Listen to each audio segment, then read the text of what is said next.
Good evening and welcome to the sixth annual Gary Mahoney Memorial Debate, brought to you by the Merseyside Environmental Trust, Faiths for Change and Friends of the Earth Liverpool. My name's Stephen Sykes and I'm the chair of Merseyside Environmental Trust and technically your host for this evening. Just a few housekeeping rules. This is in Zoom webinar format, so everybody is on mute. All the attendees are on mute and all cameras are off. There's only the panelists who actually have camera and sound. If you've got any questions, please can you put them in the Q&A function, but by all means use the chat function, and both of those are found at the bottom of your screen, just so then you can actually introduce yourself to who's in the room, and actually you can do a little bit of networking at the same time.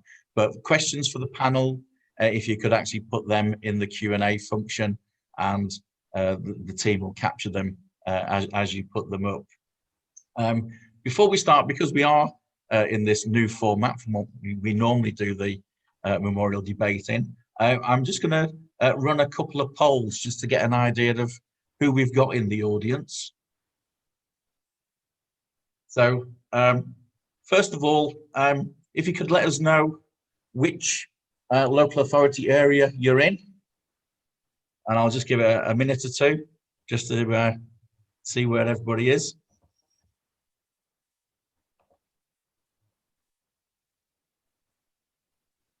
Almost 80% of us have voted.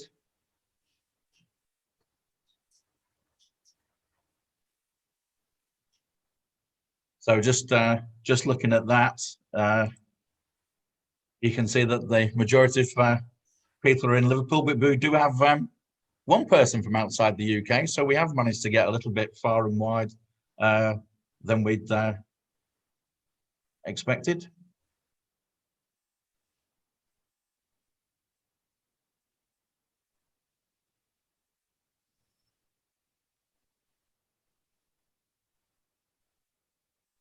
Something appears to have gone wrong with our polls. You're getting the same one twice.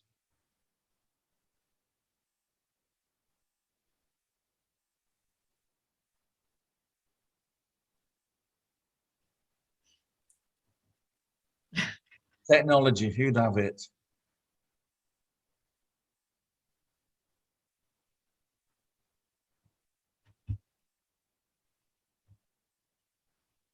Finally getting the hang of it. Just bear with me. Normally, for those who've been to the Gary Mahoney Memorial Debate, we tend to be of a higher age bracket than the general demographic, and it looks like even though we've changed technology, we appear to be in the same area with 50% of us. Wow. So we've not managed, even though we've used technology, we've not managed to get to a younger audience.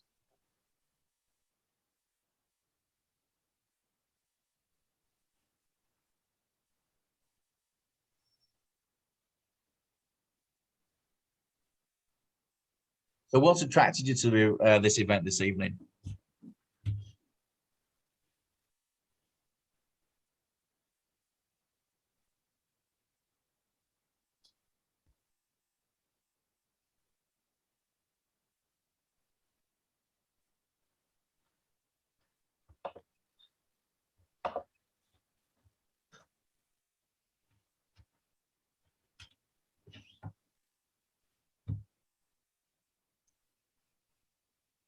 I'll just stop the polling there.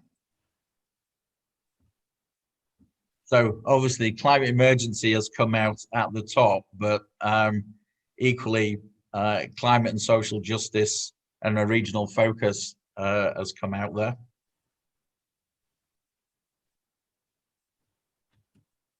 And the final one, on a scale of 1 to 10, how confident or how hopeful are you that your local authority will actually achieve carbon net zero by 2030, 2035?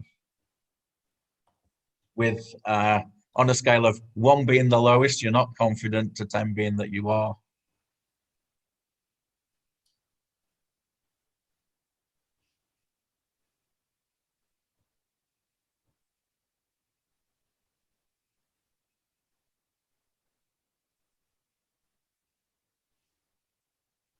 Oh,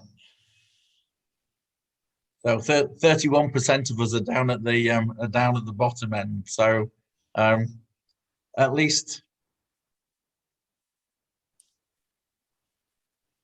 we now have an idea of who the audience is and what their expectations are.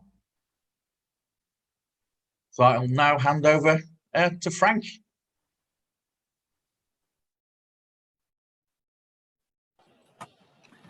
Hello, good evening. Thanks for joining us. I'm Frank Kennedy, and have been involved with Friends of the Earth in Liverpool and at one time across the whole Northwest for quite a long time. And the person who first got me involved was when I was working as justice and peace worker, actually, with Liverpool Archdiocese, was a man called Gary Mahoney, who very quietly and modestly ran a stall at an event that I set up, and continued to come or make sure that somebody came representing Friends of the Earth at pretty much every event that I organised that had stalls. It actually took me years to realise that I knew he worked with Stockholm Council. I knew he was interested in air quality, which he went on to get a PhD.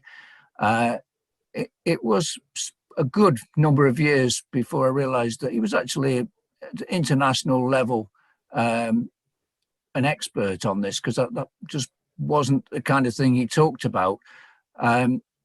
He was, though, and it was always clear that he was very committed to using his knowledge to achieve not only a better environment but social justice, because he worked with local community groups, places like Vauxhall Health Centre, to test the air quality, and was always open in his many years as coordinator of Liverpool Friends of the Earth. Always made sure that the group was open to listen to anybody who came with whatever ideas, and sometimes the ideas were a bit non-central to perhaps what Friends of the Earth nationally was about, and sometimes they spoke for quite a long time, and not everybody always agreed. But the personality of Gary was such that in his memory, and he died very suddenly, and was a shock to us all.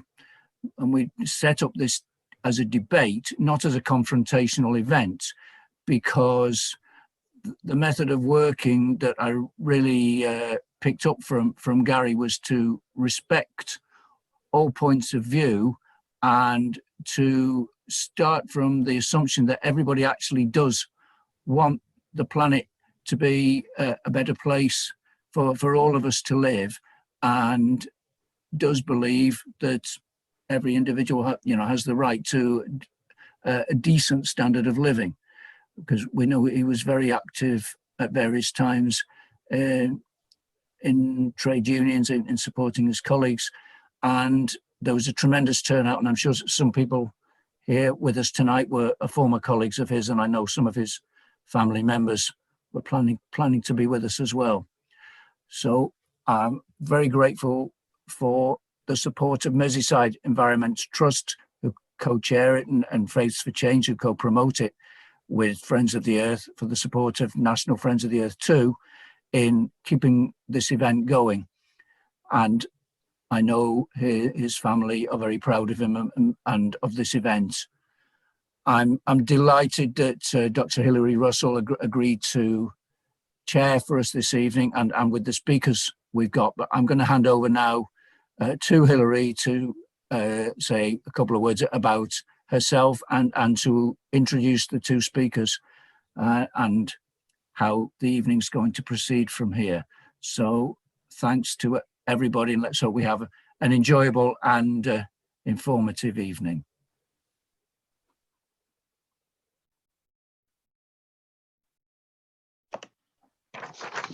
Thanks a lot, Frank. You said to say a few words about me.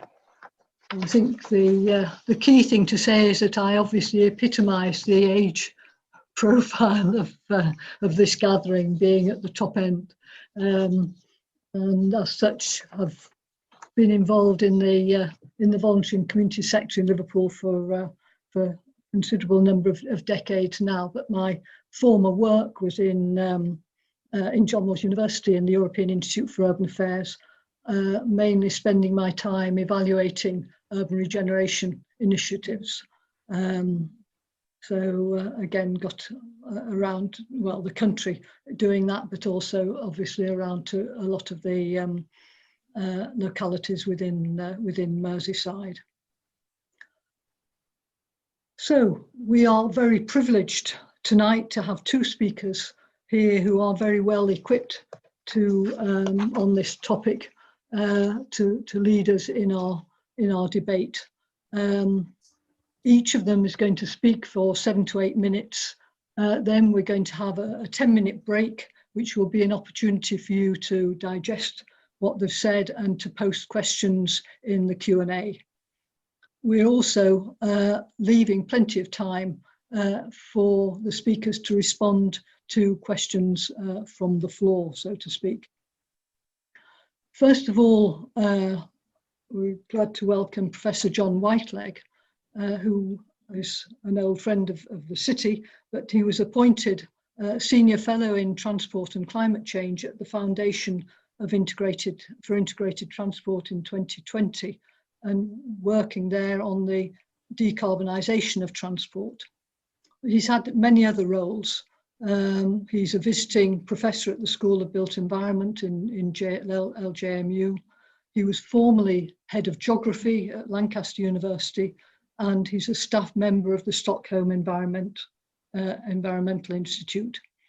He's had various other international links as well, for example, with the Centre for Mobility Culture in Kessel, Germany, and with Transport Choices for Sustainable Communities in Los Angeles.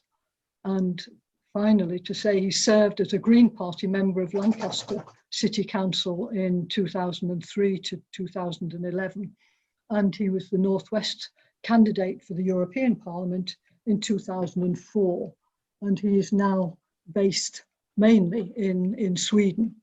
But you can see that he's going to be ideal for giving us a very good overview and all-round view of the topic. After John, we will move on to home in really with the local view with Councillor Laura Robertson-Collins. She was appointed as Liverpool City Council's Cabinet Member for Environment and Sustainability in 2019. And this was then a new position created when the council made its climate emergency declaration in July 2019. However, she resigned from this position in April this year in protest at the proposals to remove all cross-city bus services from Lime Street, arguing that this would impede future attempts to provide a fully integrated transport system in Liverpool. And Laura has recently marked her 10th anniversary as Labour Councillor for Greenbank Ward. So again, ideally equipped to home in on the local picture. But first of all, let me welcome and hand over to Professor John Whitelegg. Hello everybody, I hope the technology is working. I have a terrible reputation for wrecking technology, especially sitting here in rural Sweden. I'm delighted to be able to take part in this. One of the advantages of Zoom is that I don't have to use some of the public transport systems that failed me so massively in my many journeys from Wigan North Western to Liverpool Lime Street, but I regret the lack of physical contact. I just want to say a few words about what I think I would like everyone to do to reach net zero carbon by 2030, and then just show a couple of slides and expand on what's in those couple of slides. But first of all, the net zero, well, first of all, I'm not happy with the word net. I think it should be zero carbon. I think it should be 2030. And I think the science, which I follow quite closely in several countries, the science tells us that the more we delay and the more we hope that things will be solved in the future, the more difficult it will be, and the greater is the probability of failure. So not doing something tomorrow morning means that it will be actually a lot more difficult in 5 years' time or 10 years' time or whatever time frame we want. My work is almost entirely on transport and carbon these days, transport decarbonisation, following very carefully what's going on in some of the best practice places. I regret to say Britain is not one of the best practice places. I mean Germany and Sweden, and it's quite surprising for many people when they realise that actually in the United States there's quite a lot of progress on transport decarbonisation, which I'll say a little bit about. And the main message I think that I constantly go back to is that it is actually quite easy to totally decarbonise transport in the United Kingdom. And I mean to get zero carbon in all land transport. I'm not talking about aviation. I've worked on aviation. It has some very special characteristics, even in Sweden, where we have excellent zero carbon transport policies. The Swedes write all the policies very enthusiastically and then get an aeroplane and go to Thailand for 2 or 3 weeks and then come back and work on climate change again. In other words, there are some peculiar psychological difficulties with aviation. My work is land transport. Cars, vans, lorries, and anything that goes on a road, really. And the work that's been done over the years, which I don't have time to, and it wouldn't be helpful either to expand on the techie details. The Centre for Alternative Technology in Lancaster, my work in the Stockholm Environment Institute, which is global or used to be global on transport decarbonisation, shows that in terms of what we have to do to totally strip out carbon from land transport, it's not difficult, it's easy to do, but it lacks a central sense of urgency and importance and commitment from central government, from local government, from the fossil fuel industry, from businesses and so on. So there are no really technical difficulties. And importantly, zero carbon transport is associated with a huge raft of other benefits. It actually helps to get rid of air pollution. It helps to increase physical health. Public health goes up rapidly. It creates friendly streets. It's child friendly. It helps the elderly. It helps the disabled. You know, there are so many social and economic benefits from a zero carbon transport system. And usually in the governmental system, not only Britain, not only the northwest of England or Liverpool City region, but generally those links are ignored. So my work is about trying to build a bigger picture, that there are so many gains to be had from zero carbon transport, which are currently not recognised. It's easy to do, and then ask the question, which I hope our audience here this evening will be able to answer for my questions as well, which is how do we shift things in that direction? What do we actually have to do to shift the whole mindset, the whole way of thinking, the whole thing about what we actually do on a Monday morning? So if there's a nice person listening who can show the slides, please can I now look at the slides for 2 minutes? Right, the first thing I wanted to say, and this might crop up again in question and answer time, is that around the world there is a well-established, what shall we call it, methodology, template, strategy, process for how to get rid of emissions from traffic, especially greenhouse gas emissions. And this has the very strange title of the Avoid, Shift and Improve methodology or approach. And basically it says that if we want to get to zero carbon, we have to do 3 things. And we have to do 3 things in priority order. Avoid, we have to do first of all. And this is why when I talk about avoid, I tend to get in trouble in Britain, because avoid means cancel all road building.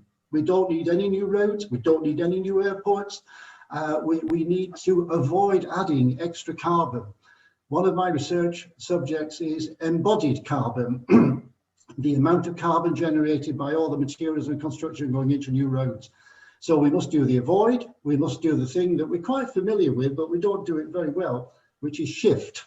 How do we get car trips to move to walk, cycle and public transport? And then we do the improve, which is things like electric vehicles, zero carbon fuels, making vehicles smaller, less heavy, having different technologies, even hydrogen. But the important thing about avoid, shift, improve is that you do the avoid and you do the shift and then you do the improve. Having a policy based on electric vehicles doesn't work.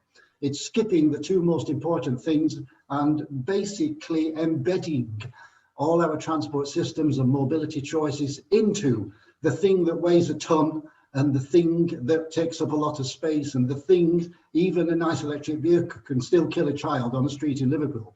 Next slide, please. This is a big subject, but I hope you'll forgive me if I just stick in one slide. Lund is a city, large town, 120,000 people, where I've made a special attempt to understand their whole carbon strategy, zero carbon by 2030. All I want to point out in this one slide is that basically they've identified transport, which is what I've always said about Liverpool, for example, that the transport system needs to be totally re-engineered and remodeled and restructured, rebooted, so that the car is not the default option. We've got splendid opportunities, especially in Liverpool, for boosting walking and cycling and public transport. Sadly, in all British cities, we don't hit. If you look at the column, which I hope is on the right, sometimes my screen feels reversed, 34% of all trips every day in Lund, this city of 120,000 in the south of Sweden, 34% are by car. And the rest of the trips are by walk, bicycle, train and bus. So it's normal in a Swedish city that you have the rule of 1/3 and 2/3. 2/3 of all our trips, and I've always argued this during my time actually commuting to Liverpool, that we can easily get to a situation where 2/3 of all our trips are not by car, only 1/3 are by car, and we can do that. Right, get rid of the slides, please, and just a few more words, and then I promise to be quiet and deal with lots of questions. I hope there'll be lots of questions. The problem with transport and climate change is that we've had many years of what shall we call it, greenwash waffle. When I grew up in Lancashire, we used to use the expression fine words, butter no parsnips. I don't know if buttering parsnips is popular in any part of Britain these days, but I even in my days as a councillor, we had document after document after document saying that walking is important and cycling is important and we like public transport, but we made very sure we didn't do anything proper to improve those things. We decided that it was too difficult. So I tend these days to home in on specifics. We must be very specific, and this is not just a Liverpool point, of course. It's a point that applies nationally and regionally and locally across, and especially across all the 300 councils that have declared a climate, probably more than 300, a climate emergency. So I want to just round off with 5 specific things. And what I'm saying is a little bit cruel in a sense, because what I'm really saying is that if Liverpool City Council or Liverpool City Region doesn't do these 5 things, then they're wasting our time. We will not get to net zero carbon by 2030. And the 5 things, some of them are already on the kind of the list of jobs to be done. But the 5 things, first of all, in line with international and national advice, 20-mile-per-hour speed limits on every street where there are things called people, bicycles and vehicles that might meet. No ifs, no buts, no excuses, no arguments that the police don't like it. Now, I'm not saying in Merseyside that is the case. Generally in Britain, the argument against it is the police don't like it. So we must have 20 mile per hour. We must have European standards of public transport. And again, because of my strange lifestyle, I've made a study of Stockholm and other Swedish towns and cities. Also worked in Germany as a civil servant for 3 years. And if you look at the normal transport arrangements in a place like Freiburg, places that compare very well with Liverpool, Freiburg in southern Germany, for example, you find a totally integrated public transport system under political control, not run by private sector organizations. The English system where private bus operators drain away about £300 million a year out of the bus system, returning it to profits, is not acceptable. So we must have a properly organised European standard public transport system. Second point. Third point, we must have road pricing. Now, road pricing is very, very, very unpopular. You know, we have it in London. It's under consideration in other places. There's a tiny bit of it in Durham. There's quite a lot of it in Sweden. Road pricing is important because it creates revenue, creates an income stream, and it becomes ring-fenced to support public transport. So it's not an additional tax, it is to support public transport. We must have car-free streets and car-free residential areas. And again, this is incredible, the political opposition from all parties when you mention car-free streets and car-free housing and car-free residential areas. I have colleagues who are doing this in Phoenix, Arizona. Now, I don't know if any of you know Phoenix, Arizona, but it probably ranks as the worst place on the planet, you know, in terms of urban sprawl and huge distances, huge and rubbish public transport and not sensible policy. They're building a very large car-free residential area because they think that new housing should be based alongside car-free principles. So what's wrong with car-free? And of course, we want, especially for a city like Liverpool, world best walking and cycling. I don't understand why politicians in Britain, it's not a criticism of Liverpool, it's general, why politicians in Britain refuse to look at Copenhagen and Stockholm and Vienna and Zurich and Freiburg and so on and find why do so many people cycle? Why are 15% of all trips by bicycle in Berlin, a very big complicated city? And usually, someone in the audience will correct me, usually in a place like Liverpool, the percentage is between 1 and 2% of trips every day by bicycle. So those are the 5 things, but the important thing about those 5 things is not so much the fact that I'm ignoring 6, 7, 8, and 9. It's the fact that there must be specific things in place. We're all deluding ourselves unless we get to grips with specifics. So cancel road building, put the money into alternatives, create child-friendly streets, car-free streets, 20-mile-per-hour streets, and do it because zero carbon means healthier people, a better local economy, and a much better quality of life for everyone in Liverpool. Now, what's wrong with that? Have I missed something? Thank you.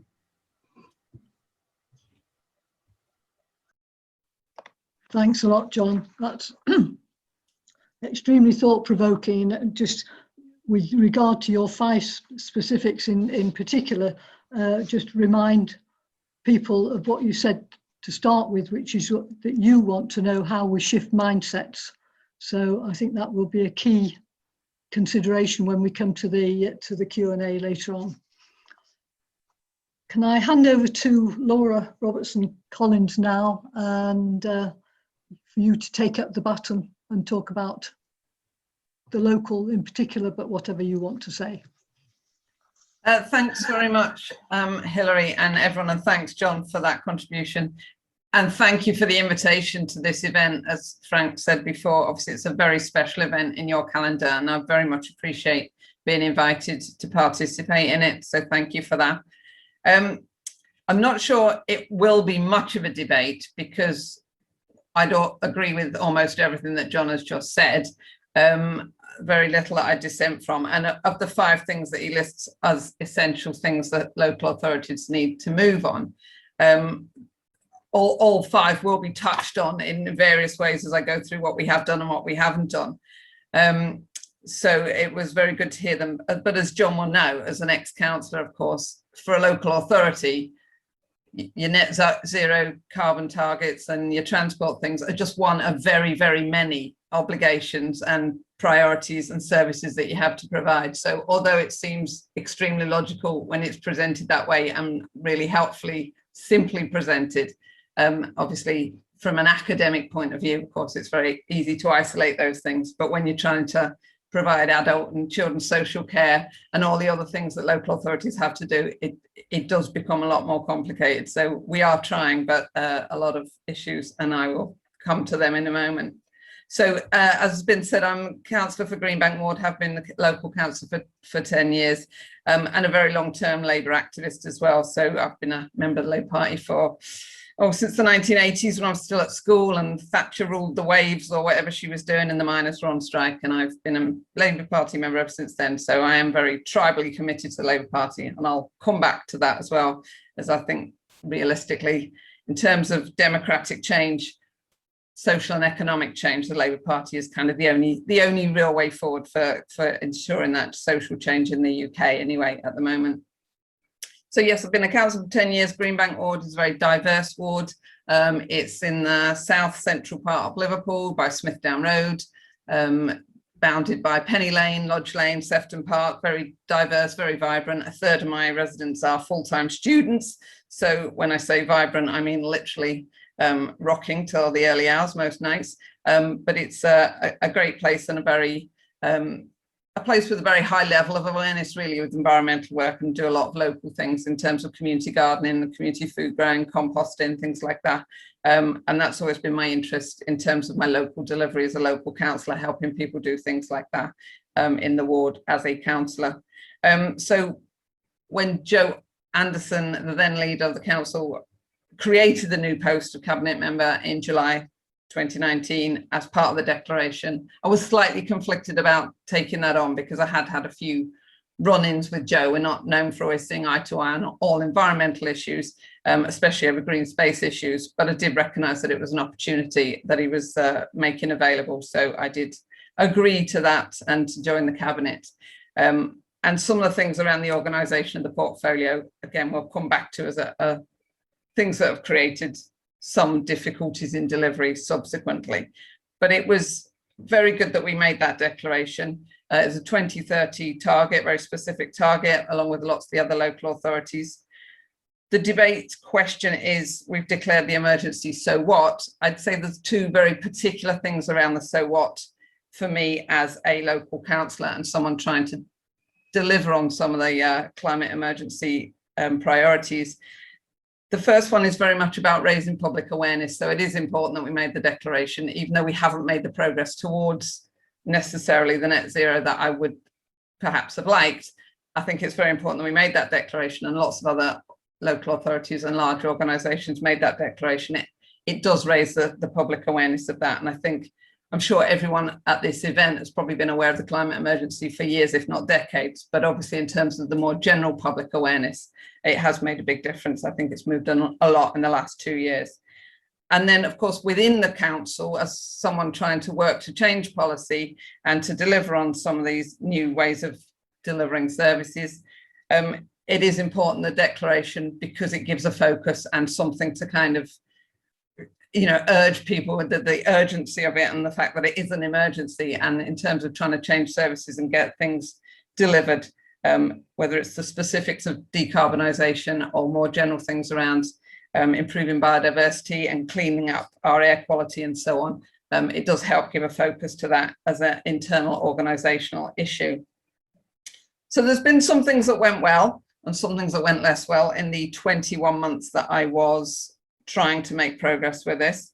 Some good things, especially around the improvements on natural environment and biodiversity issues, working with Mersey Forest, Urban Green Up, the Sustainable Transport Corridor, Scouse Flower House, particularly because those kind of areas weren't areas that were necessarily anybody else's sort of particular fiefdom, shall we say. So people were happy for me to sort of get on with those things. So in terms of planting wildflower meadows and trees and things, I think in the last couple of years that's come on massively. People's appreciation of that, trying to get the council to kind of see all those separate projects and those separate funding streams as kind of a whole improvement of the whole city. Still a lot of work to do on that kind of promotion of it as a kind of project that hangs together, but there's certainly been a lot of flowers and a lot of trees planted, and I think a lot of appreciation from residents as well, and a lot of involvement from other councillors, which was very beneficial and felt rewarding in the sense of leading on that. Progress on the Clean Air Plan, finally managed to get that through in March through as a cabinet report, which had felt like pulling teeth at times in the 21 months I was trying to get that over the line. But at least the Clean Air Plan did get agreed in March. That includes a potential clean air zone. You mentioned road pricing before, John, that, potentially setting up that clean air zone for the city centre, which will mean that people will have to pay to drive. And I think in terms of changing behaviour and challenging behaviour, that is fundamentally important, that you can't just drive wherever you want to drive because I've got a car and I'm going to, that it kind of creates that sort of, behaviour change that it forces. Of course, it's still very controversial, the clean air zones in Liverpool, in the whole of the UK. We haven't got it over the line in Liverpool yet. We haven't started the consultation yet. And the Birmingham one, as you're probably aware, was delayed again, I think at least for the second time this week. They literally had the press call lined up and they had to delay it again. Some progress with school streets. We're actually, again, it's been painfully slow, but we're getting there in the end. Hopefully actually be able to close some streets outside schools in the next few weeks or certainly months. Definitely one in my own ward that I'm pushing very hard for, but I was trying to move that on as a citywide project, and that is slowly, painfully getting over the line. We've got the zero carbon route map agreed. That was agreed with a cabinet in January of this year. Again, that was painfully slow to get there, but we've got there. It's written down, it's an agreed policy for the council, and sets out the priority actions and starts to narrow down the specifics of how we actually reach those to get to that net zero or zero 2030. And particularly, of course, for a local authority like Liverpool, that is around both housing and buildings, particularly retrofit in Liverpool, as we've got relatively small amount of new build going on. Our housing stock in Liverpool is extremely old, much older than even the average core city, so it's very, very challenging. And of course, the other main area, as we've just discussed with John, is that on-road transport and active travel and public transport in particular, and what can often be a conflict between the two of them. We've seen that with the cycle lanes, trying to put cycle lanes in, which are then slowing down bus transport. So there is, you wouldn't start from here, but we're not building a brand new city. We've got to work with what we've got, and there are often conflicts between even active travel and public transport. So we all know we want to do it, but it is really difficult to deliver. Another positive was the carbon literacy training for councillors. Not all of them have done it. They were all offered it, but a good chunk of all the councillors in Liverpool have undertaken that one-day training in carbon literacy, which I'm very pleased that so many did. About a third of the councillors have done that, at least. That's about 35 councillors. But there were lots of things that were really difficult. They were some of the better things. Other things, I'd say, cycle lanes, very difficult. The city centre connectivity scheme, beyond a nightmare, just an absolute nightmare. It was already agreed before I was appointed. Something that particularly the Lime Street issue that you mentioned that I resigned over, that was something that I challenged from when I was first appointed. I cannot see how we can make progress as a city to get properly integrated public transport if we can't even get buses from the north of the city to the south of the city and vice versa.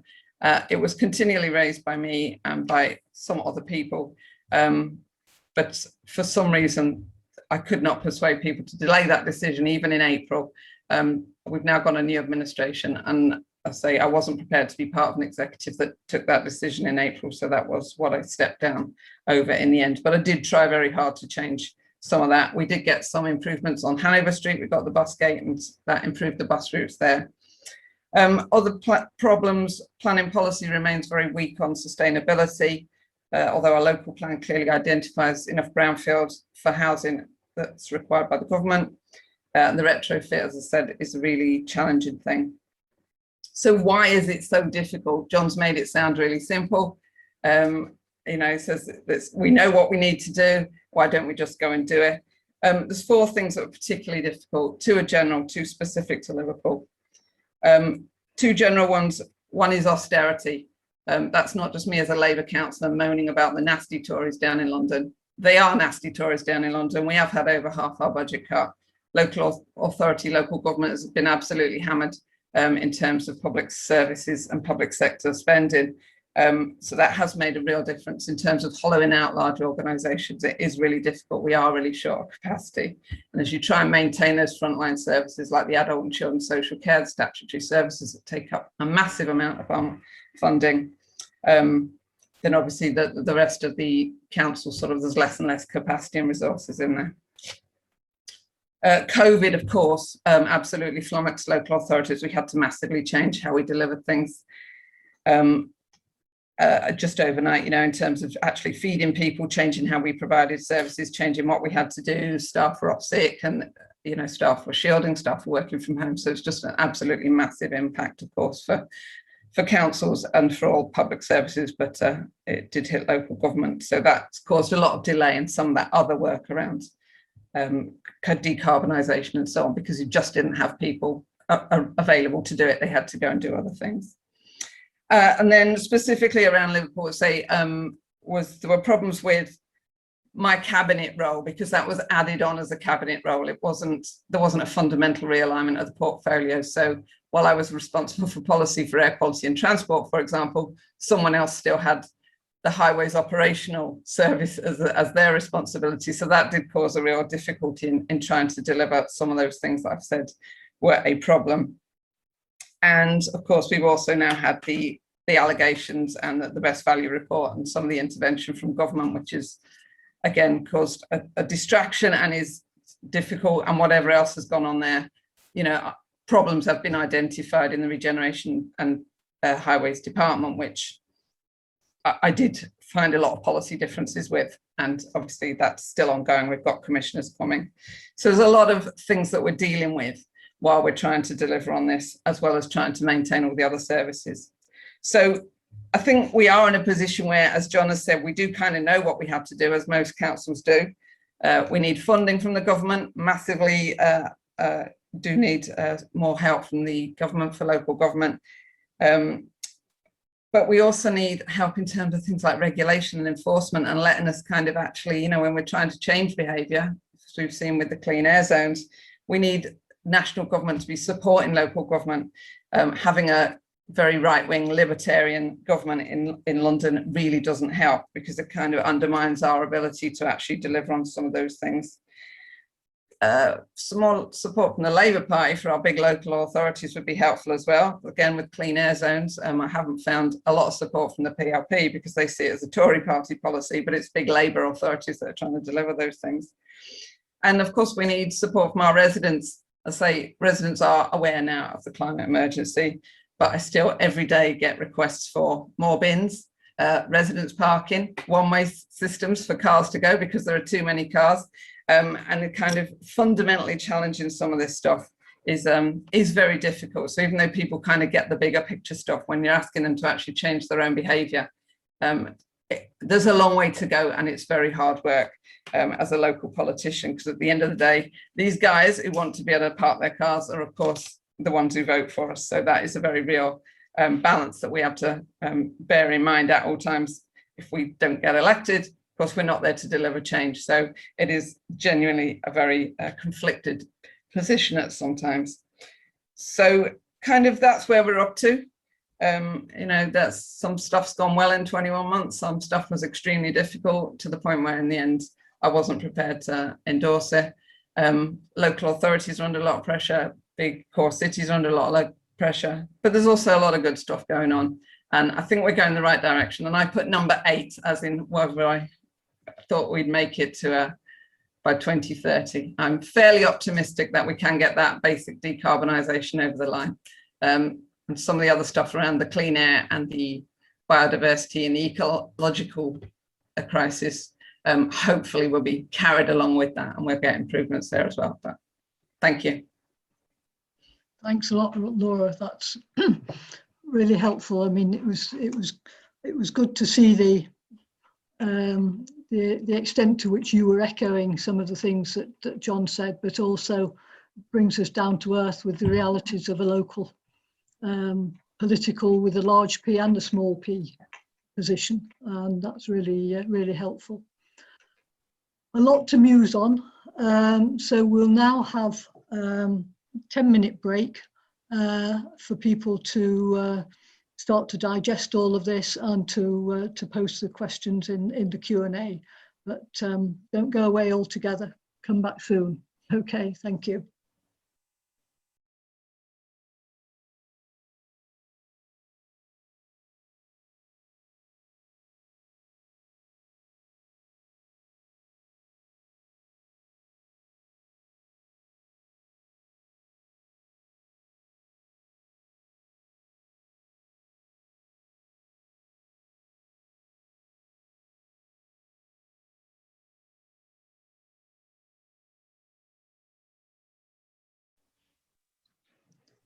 Are we all back now? Welcome back. We've had quite a few questions here. Difficult to encompass them all probably, but I'd like to start off with a very specific one. First of all, to Laura. You mentioned about a third of the councillors, did you say, that had undertaken carbon literacy training? Do you have any comparable figures for the levels of the numbers of staff, of council officers that have undertaken it? Sorry, can you still hear me? Because I've lost you at the moment. Yeah. There were some officers who did that with the councillors, but I don't know if it's been more generally offered to officers subsequently. I'd suspect, given what else has been going on, that that's unlikely, but that's around capacity and stuff rather than willingness. But I will be reminding the new cabinet member, Councillor Barrington, that obviously that was a process that we promised to continue. So hopefully that will happen. Yeah, thank you. And perhaps to both you and John, and maybe start with John. Have you got any examples of how to get joined up thinking among councillors? How do you make a breakthrough in that? We know about the differences of portfolios and people's different priorities and so on, but how do you actually try to get to a joined up way of thinking? I mean, in a way, I mean, that's an excellent question that's very difficult to answer. It comes down and depends on individuals.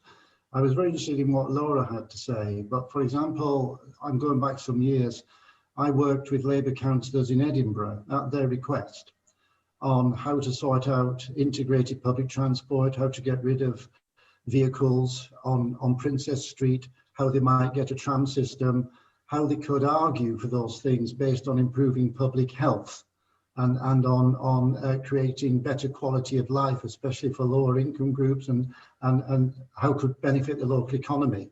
So those individuals, and it often does come down to individuals, pull together the economic, the social, the public health, the highways and the traffic discussions into one discussion about how we can actually proceed. And I often quote the Edinburgh experience. It might well have been, because often over time these things get diluted or lost, so it might not still be the case, but Edinburgh made great progress. Similarly, York, the City of York Council, again led by Labour, invented things called foot streets, and a whole number of projects that were about improving cycling and improving walking and reducing air pollution and improving public health. And that came down to a couple of cabinet members, a couple of councillors, and a partnership between the Green Party and the Labour Party. And that's often important as well. If you have if one party isn't dominating and you get a partnership with more than one party, obviously, you can get progress. So we have really good examples. Cornwall Council, which of course is very different to the Liverpool City region, but Cornwall is one of the few councils in England that have taken full advantage of boring bit coming, if you want to switch off, Bus Services 2017 Act. Now, when I question councils in England and say, what have you done in order to take advantage of the powers you have under the Bus Services 2017 Act, the majority say, tell us more, we don't know about it. So that's a failure of councillors and possibly the officers advising councillors to get a full picture of what is possible. I listened to Laura very carefully, and I'm familiar with the budget austerity stuff. It was a pain in the bottom when I was a cabinet member and a councillor in Lancaster many years ago. But lots of things could be done at relatively low cost, and lots of things could be done to improve things. And yet there was a lack of willingness amongst many councillors to do that. So the answer to your question is we do have best practice examples. We don't have to. I get into trouble because I talk about Germany and Austria, Denmark and Sweden and the Netherlands and so on, but we don't have to go there. York Council has done very well. Durham Council has introduced congestion charging on a very small scale. Edinburgh's done very well. Cornwall County Council has done very well. So it can be done, but you know, it needs 2 or 3 people with a willingness to adopt a partnership approach, a collaborative approach. And I don't know the Liverpool political situation well enough to know whether that happens, but it can be done, and it's worth promoting that kind of thinking.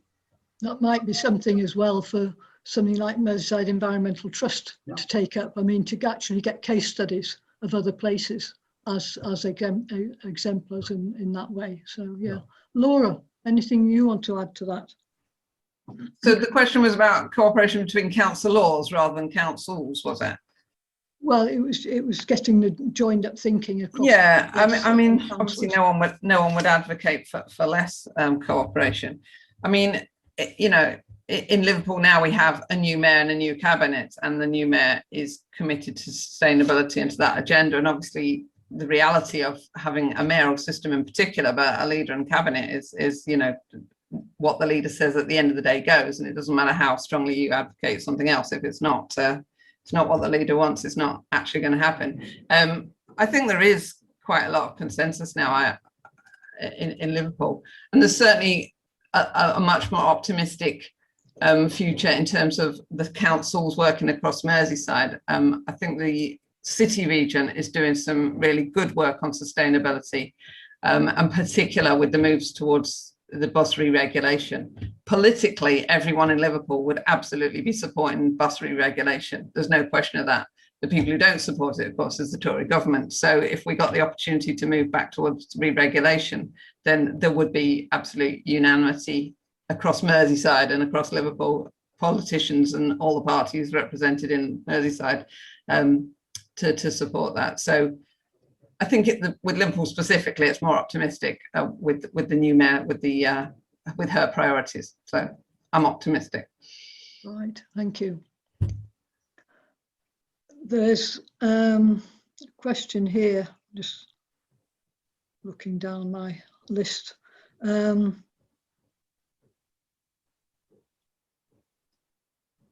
Saying, will a Liverpool City Region bus company help to deliver net zero?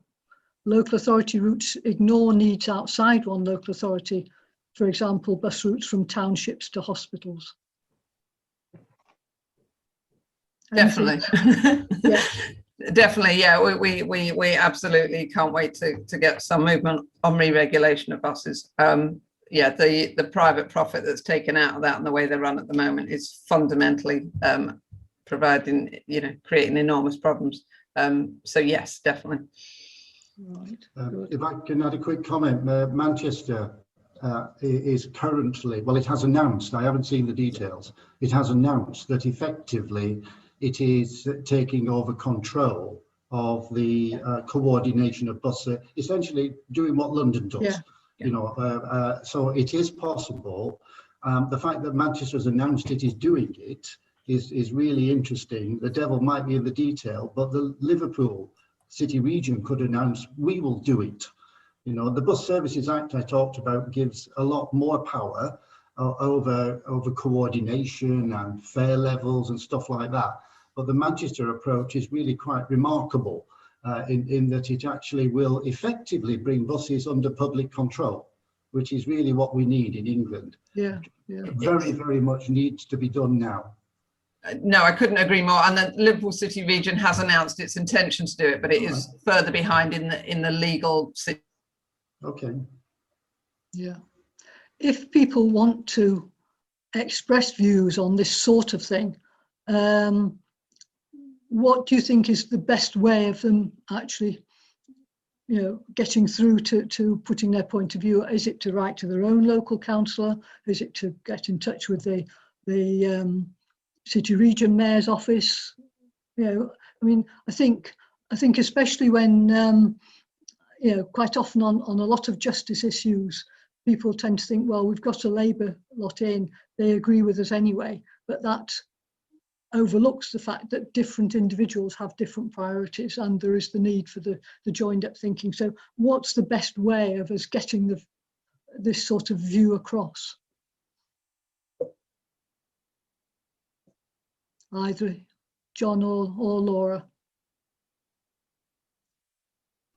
I can have a go. I mean, John. I'm a great believer in any kind of citizen action, you know, whereby obviously you talk to councillors and obviously talk to an MP and obviously, or several MPs, and obviously talk to any organisation that has some kind of regional social and economic function, talk to them.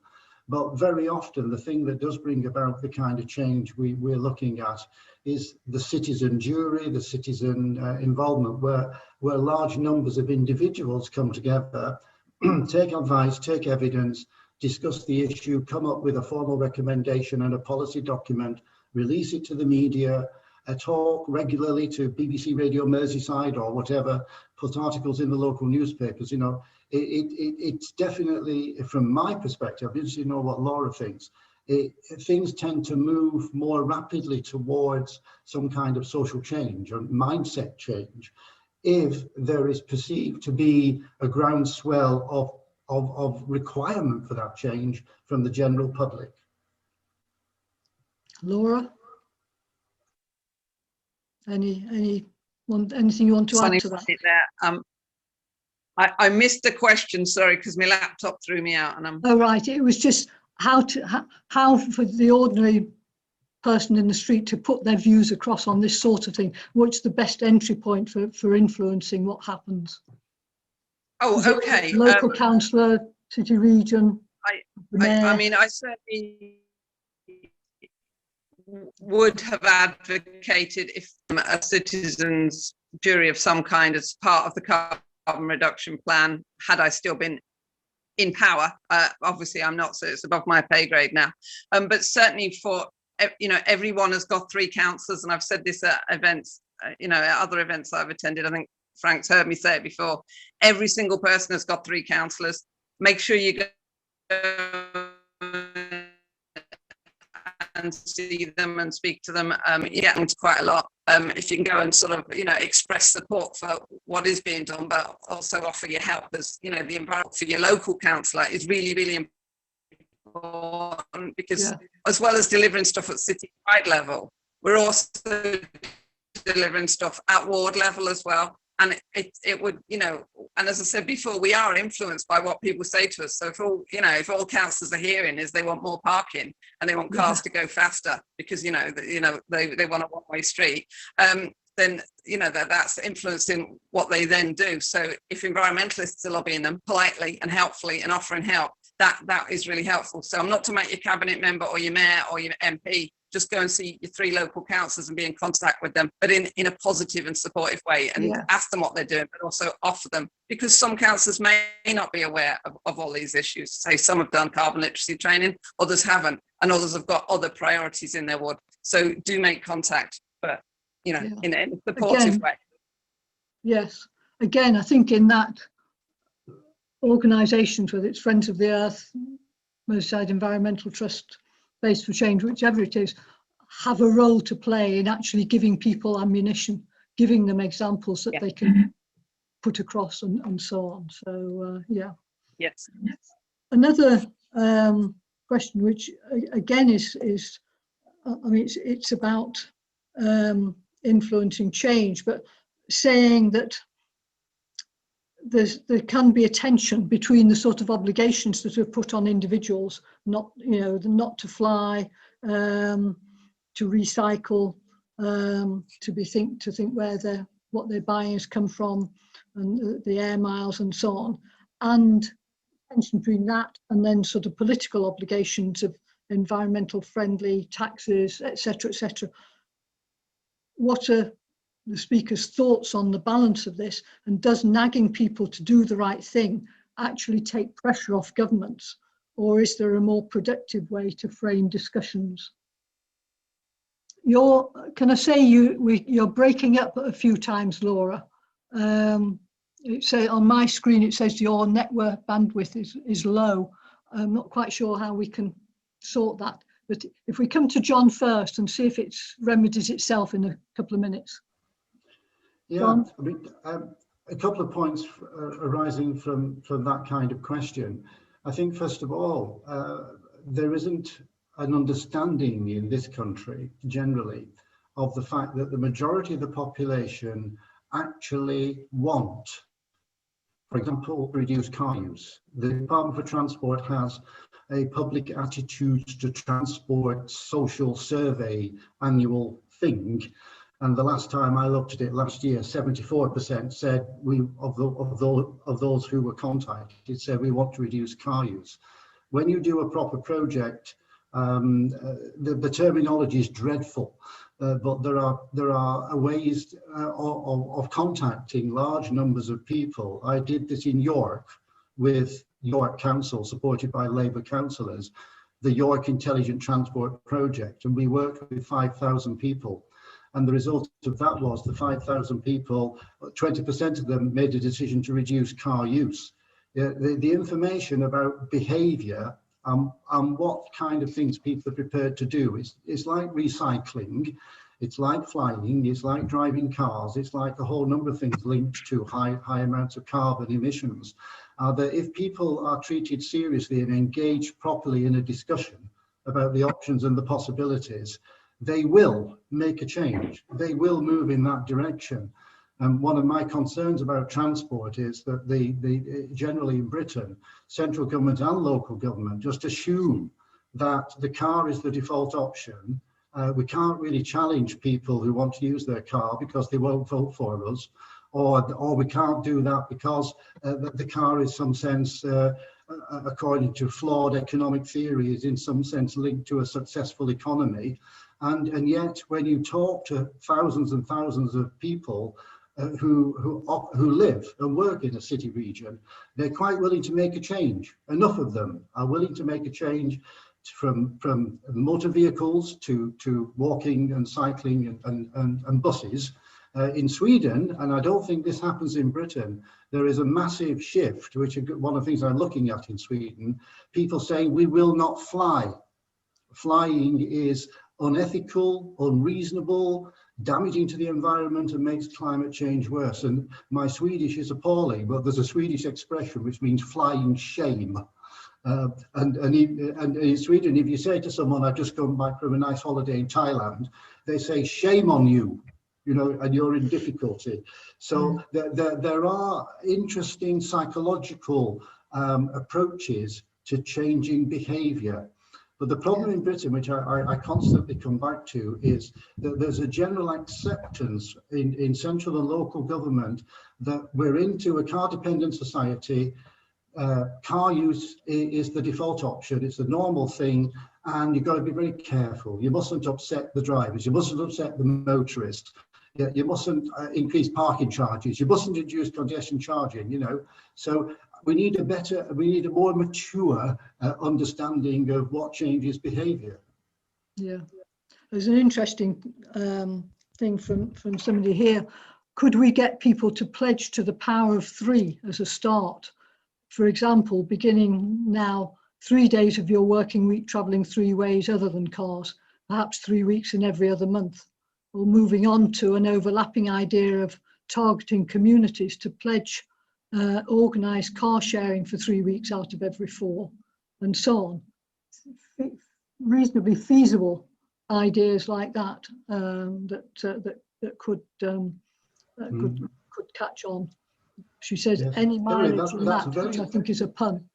It's a very good point. And when we did the York project, we said to people, have you really thought about it? If you're currently making 10 car trips a week, can you do 9? Can you just change one of them? Yeah. So maybe you share a car with a friend, or maybe if the distance is appropriate, you walk or cycle, or maybe you use all these nice buses that we funded in York. And people say, what do you mean if I just do away with 1 car trip? That helps. I said, yeah, that's a 10% reduction in carbon. And they said, well, nobody's told us that before. Yeah, that's a really good idea. Let's do that. You know, and we found that if you talk to people as if, not as if, because they are, you know, they're concerned citizens and they want to be involved with things. And if they talk to in a supportive, reasonable way, not talked at, and not talked down to, not told they're being bad, you know, just saying, oh, hang on, have you thought about these things? So that point about the 3 is quite correct. Yeah, yeah, thank you. Laura, anything you want to? Yeah, and sorry, I'm only on my phone now because my laptop's have to flip out. I mean, yes, I'm all in favour of, you know, persuading people to behaviour change, and I'm quite happy with quite a lot of regulation as well. But the reality is, as I said in my presentation before, we have a very right-wing libertarian government, and they do not support local authorities to actually do what we need to do to, you know, where enforcement or whatever it is needed. So that is a very real problem with delivering change locally. Yeah. If we had enforcement measures that they have, you know, all the lovely red lines they have in London, we don't have any of those things. London has a completely different legislation around transport and enforcement. We would love to have our buses re-regulated. There is no reason for the Tory government not to let city regions have re-regulation again, except the bus companies are lobbying against it. It's like regulating private landlords. There is no reason the Tory government can't allow councils to do that if they want to, but they've took it off us because the landlords don't like it, because the landlords, you know, presumably donate money to the Tory party. So that's the reality of the environment we're working in. So it is very difficult for us as local authorities to kind of force any kind of change, but anything. I mean, I think, as I said, the level of awareness about the climate emergency, the difference now to just 2 years ago, I think is really noticeable. So I think we are getting there, but of course it's an emergency and you've got to get there quickly. So Is there any scope for using schools at all? I mean, you mentioned schools before. I live quite near a large secondary school in Liverpool, which is heaving. All the streets around are heaving with cars at home time. Quite unnecessary for children of that age to be picked up by car. Now, if you got at the parents via the children, it seems to me. I think, in fairness, there's a real issue with COVID and public transport that has set some of that back. This predates COVID. COVID. I completely agree with you. If you're 11 years old, you can get a bus yourself or walk home. It's completely unnecessary, and some of that absolutely has to be challenged. We are working with the primary schools, as I say, to actually close some of the streets outside schools at pick up and drop off time. And that's looking like becoming a reality, but again, in London that was much easier than it is in other places because of the legislation. Why you need to pick up your you know, if we tried to stop that, then the government, you know, someone would appeal against it, and you know, we wouldn't be able to stack that up legally. So we are working in a lack of regulation and a lack of ability to sort of impose change because of the national government. Yeah, there's some questions that are linking this question with housing and building issues. One here, Wirral is building approximately 5,000 new homes being built to a current British standard, which appears to be a minimum standard. No provision for heat pumps, solar or wind power, extra insulation or charging points for vehicles. What can we do to get this into planning? Planning is extremely lax, the rules around it. Most of the legislation defaults to the developer, and it's very hard for us as local authorities to impose higher standards, because if we try and do that, the developer will go and appeal, and we will have to pay the cost of that in court, as well as getting everything else challenged. So the reality is we would love to have stricter planning. For all sorts of reasons, lots of things around private landlordism and, you know, overly dense populations, as well as the climate and sustainability standards. Again, that needs national government change, and it needs national government to back local authorities on making sure they can make those changes. John, anything to add there? Yeah, I entirely share Laura's take on all that. It's a running sore in England, particularly, that the planning system is in fact failing and the building regulation system is failing to produce the standards that we need. There are some good signs. There's a national research and campaign organisation, Better Homes, which takes these points on board and actually focuses on something very relevant to transport as well, which is location. You know, there's something quite wrong when we build. Normally when I'm in Britain, I live in Shropshire, and Shropshire Council has been run by the Conservatives for many years, and they want to build. I realise these housing numbers are in many ways enforced on councils, but they've agreed to build 30,000 new homes. Most of them are on greenfield sites that haven't seen a bus since 1934.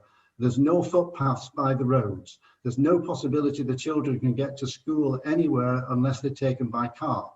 And I think that the planning committees and the planning officers could make a big fuss about this and say, we've declared a climate emergency, we will not approve the planning applications for thousands of new homes on sites that lock in car dependency, that lock in carbon production, and we will require developers to put in place a mixture so that the majority of trips are walk, cycle and public transport.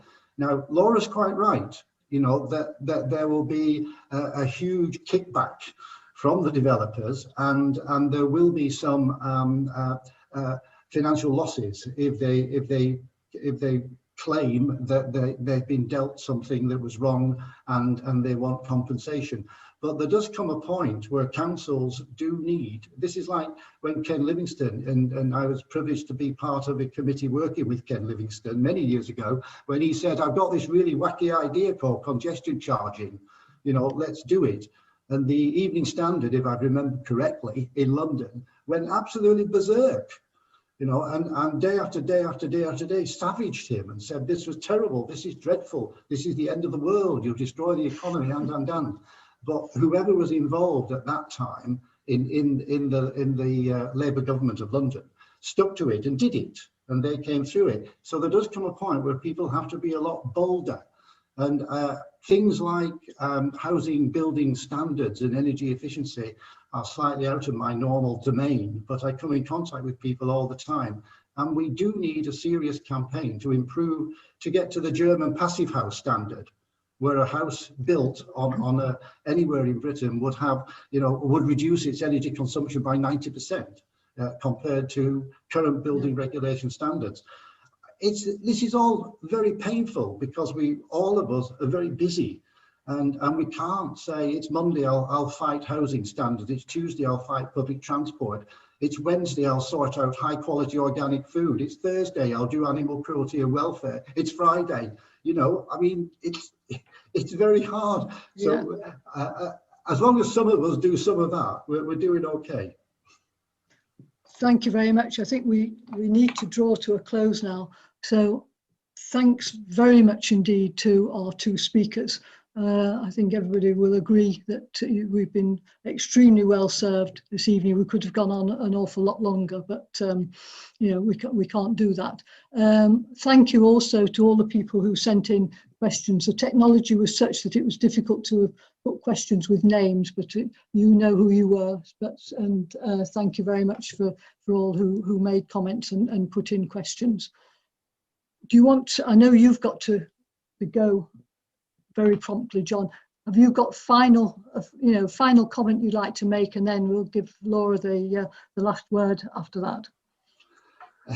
I think it's very difficult to come up with a final comment. All I would say is that certainly going back to my central theme, transport decarbonisation, there are so many advantages right across the board: local economy, public health, child friendliness, high quality living environments of a zero carbon transport system, that the more of us that talk about the links with public health and the links with child safety, and also, and I'm sure Laura is well on the case here, Britain is an absolute disgrace because our death and serious injury rate for children particularly punishes and penalises those in disadvantaged areas, those on low income, those families on benefits.